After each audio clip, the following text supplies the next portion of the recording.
Assalamu alaikum wa rahmatullahi wa barakatuh. I want to talk about Chunkz. Now, most of you guys know who Chunkz is. He's a funny man, right? What is all this hate that I'm seeing him catch? What are all these videos I see people making on him? What are all these tweets I see people tweeting about him? Now, we all know Chunkz is not perfect. I'm not perfect. You're not perfect. And there's things that we do. There's haram that we commit sometimes in public. Why are you guys choosing to drag him for being in the same room as this Lil Nas X? And because Lil Nas X is from that community. Let me ask you guys this. What is one of the best forms of dawah? Your actions. Your actions, right? Did you guys skip over the video where Chunkz was talking to Speed about Islam? Where Chunkz called his friend to try and get Speed to say his shahada?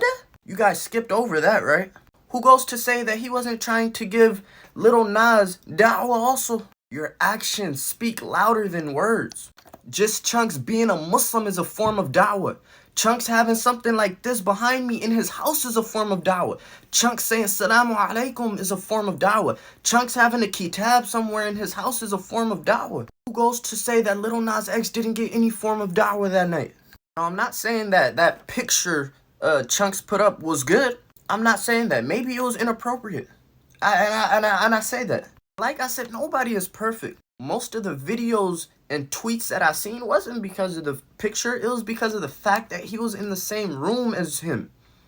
And I don't think that's right. Because the best form of dawah is by an action of a Muslim. And him just being around a Muslim is dawah. Why do you think Islam is one of the biggest growing religions right now?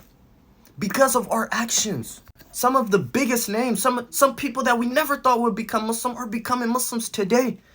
Because of the actions of the Muslims. Someone trying to become Muslim, they don't need to see Muslims coming at each other. Saying some out-of-pocket stuff about our brother. Ittaqillah haythuma kunt. Fear Allah wherever you are. Just because you're in the comfort of your home, or you're on Twitter typing things about Chunkz, saying things that shouldn't be said about him, don't think that's not going to come back to you. On the day of Yawm al-Qiyamah, where the Jahannam, where fire is to the right of you, where fire is to the left of you, and your deeds are in front of you, don't think those tweets are not going to come up. Don't think those videos are not going to come up. Now, I'm not saying you don't advise. I'm not saying that. But don't go out there slandering somebody. If you know him, take him by the hand and tell him what's right and what's wrong. Don't pick and choose when to tell somebody what's right and what's wrong. Like I said, ittaqillah haythuma kunt. Fear Allah wherever you are.